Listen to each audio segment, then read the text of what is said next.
قدرمن اوریدونکو په سلامونه مو هرکلی کوم. د طالبانو یو وزیر له چین څخه مهمه غوښتنه وکړه. دوستانو ویډیو را سره تر پای وګورئ. د طالبانو یو وزیر له چین څخه غوښتنه کړې او ویلي دي چې باید له افغانستان سره کار وکړي. د طالبان د کانونو او پټرولیم وزارت له چین سره د اړیکو او کانونو په هکله تازه څرګندونه کړې. هغوی له چین څخه د لوګر د مساینک کان د کار د ژر پیلېدو غوښتنه کړې ده. مولوي دلاور وویل چې دوی له چین څخه هم په دې برخه کې غواړي چې د پخواني سره د ترسره شوي هوکړې پر بنسټ د مساینک کان د استخراج چارې پیل کړي.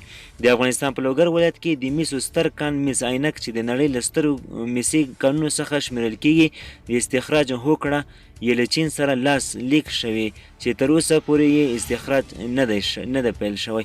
د افغانستان له کانونو استفاده دا هیواد د نړۍ له بډایه هیوادونو څخه شمیري چې شمیرلی شي، خو تر اوسه پورې دې ته زمینه نه ده برابره شوې چې د افغانستان کانونو استخراج او د دې هیواد غریب هیواد پرې هوسا شي. کتونکي وایي که افغانستان کې داسې یو حکومت راشي چې د دې هیواد زیرمې راوباسي نو سمدستي کېدلی شي چې د افغانستان وضعیت او اقتصاد ښه شي. چین او طالبان څه وایي؟ یوازینی هیواد به چین وي چې په اوس وخت کې نو طالبان باندې باور کړی او غواړي ورسره ښې اړیکه ولري. د افغانستان سره د چین پخوانۍ اړیکې هم د پام وړ وي، خو دا چې دوی له طالبانو سره څه کول غواړي معلومه نه ده.